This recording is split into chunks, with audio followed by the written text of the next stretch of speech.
তো আমি যখন ডিসাইড করেছিলাম যে আমি নিজে আমার পিসিটা বিল্ড করব, যেটা আমার ফার্স্ট এভার বিল্ড, তো আগে থেকেই সব বিষয়গুলো নিয়ে একটা সম্পূর্ণ ধারণা থাকা দরকার ছিল, লাইক প্রসেসর লাগানো, র্যাম লাগানো, অন্যান্য কানেকশনগুলো দেওয়া।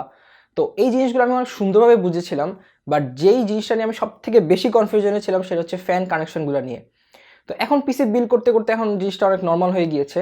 বাট যদি আপনিও ফ্যান কানেকশনগুলো নিয়ে অনেক প্যারায় থাকেন, কনফিউশনের মধ্যে থাকেন, then this video is for you, no need to worry. তো এই ভিডিওর দুইটা পার্ট থাকবে, যে একটা হচ্ছে এই পার্টটা যেখানে আমি মার্কেটে যে দুই ধরনের ফ্যান পাওয়া যায়, আপনার ডিসি ফ্যান, পিডাব্লিউএম ফ্যান, এগুলোর কানেকশন টাইপগুলো নিয়ে আলোচনা করবো, কানেকশন দেওয়া নিয়ে আলোচনা করব। আর পরের পার্টটা থাকবে আপনার আরজিবি, এআরজিবি, তারপর এলইডি, যে লাইটিং ফ্যানগুলো আছে এগুলোর কানেকশনগুলো নিয়ে। Hey YouTube, this is Tofikur Rahman and you are watching Gametech Bangladesh.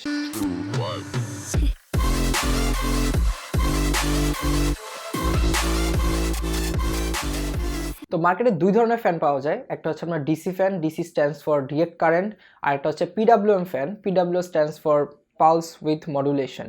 তো ডিসি ফ্যান সাধারণত 3 পিনের হয়ে থাকে আর এটার দাম আপনার পিডাব্লিউএম ফ্যানের দামের থেকে অনেক কম হয়।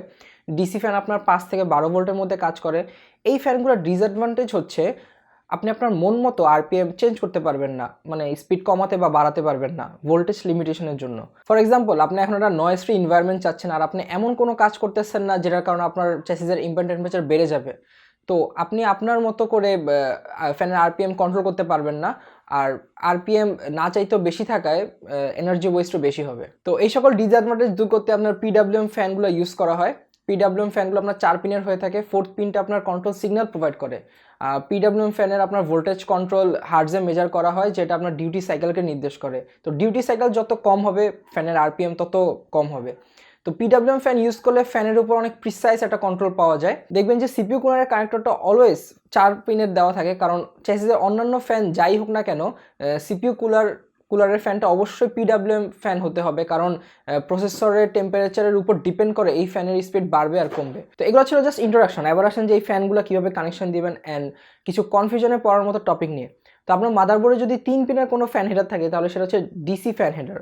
বাট এখনকার মাদারবোর্ডে প্রায় সব ফ্যান হেডারই আপনার 4 পিনের হয়, অর্থাৎ পিডাব্লিউএম ফ্যান হেডার দেওয়া হয়। তো এগুলো এমনভাবে সেট করা হয় যাতে সেখানে পিডাব্লিউএম ফ্যানও চলে আর ডিসি ফ্যানও চলে। ফর এক্সাম্পল, আমার মাদারবোর্ডে আপনার সিপিইউ ফ্যান হেডার আর হচ্ছে পাম্প হেডার বাদে 4টা চ্যাসিস ফ্যান হেডার রয়েছে, যেগুলো বাই ডিফল্ট ডিসি মোডে সেট করা। অর্থাৎ এখানে আমি ডিসি ফ্যান লাগাতে পারবো আর ভোল্টেজ কন্ট্রোলের মাধ্যমে আমি এগুলোর আরপিএম একটু চেঞ্জ করতে পারবো, যেগুলো খুব লিমিটেড। বাট তার মানে এই না যে আমি এখানে কোনো পিডাব্লিউএম ফ্যান লাগাতে পারবো না। আমি যদি এখানে পিডাব্লিউএম ফ্যান লাগাই তাহলে অটো ডিটেকশনের মাধ্যমে সেগুলো পিডাব্লিউএম মোডে চলে যাবে। আর যে আমার সিপিইউ ফ্যান হেডার আর যে পাম্প হেডার রয়েছে সেগুলো বাই ডিফল্ট আপনার পিডাব্লিউএম মোডে সেট করা। এখানে যদি আমি কোনো ডিসি ফ্যান লাগাই তাহলে সেগুলো কনস্ট্যান্টলি ফুল স্পিডে চলবে। তো এখানে একটা নোট করার বিষয় হচ্ছে, আপনি একটা পিডাব্লিউএম ফ্যান হেডারে আপনি ডিসি ফ্যানও লাগাতে পারবেন আর একটা পিডাব্লিউএম ফ্যানও লাগাতে পারবেন। বাট একটা ডিসি ফ্যান হেডারে আপনি পিডাব্লিউএম ফ্যান লাগাতে পারলেও সেটা রিকমেন্ডেড না, কারণ পিডাব্লিউএম ফ্যানগুলো পিডাব্লিউএম ফ্যান মোডে চলার জন্যই বানানো হয়। তো এবার আসেন একটা মেজর প্রবলেমে, যেটা অনেকের মাথায় থাকে। মাদারবোর্ডের চ্যাসিস ফ্যান হেডার খুব কম, বিশেষ করে এখনকার মাইক্রো এটিএক্স বোর্ডগুলোতে আপনার একটা চ্যাসিস ফ্যান হেডার থাকে। তো একটা চ্যাসিস ফ্যান হেডারে আমি একটা ফ্যান লাগাতে পারবো, তো আমার ইচ্ছা তো 3টা লাগানো, তো কীভাবে লাগাবো? তো আপনার মাদারবোর্ডে যদি ফ্যান হেডার কম থাকে বাট আপনার ইচ্ছা যদি বেশি ফ্যান কানেক্ট করা হয়, তাহলে আপনার যে জিনিসটা কিনতে হবে সেটা হচ্ছে ওয়াই স্প্লিটার। এর কাজ হচ্ছে একটা হেডার থেকে 2টা ফ্যানকে কানেক্ট করা। তো মাদারবোর্ডে যে চ্যাসিস ফ্যান হেডারগুলো রয়েছে তা সাধারণত 1 এম্পিয়ার রেটেড থাকে, অর্থাৎ তা ম্যাক্সিমাম 1 এম্পিয়ার কারেন্ট প্রোভাইড করতে পারবে। তো আপনি ইচ্ছা মতো ওয়াই স্প্লিটারের উপর আবার স্প্লিটার অ্যাড করে ইচ্ছা মতো ফ্যান অ্যাড করতে পারবেন না।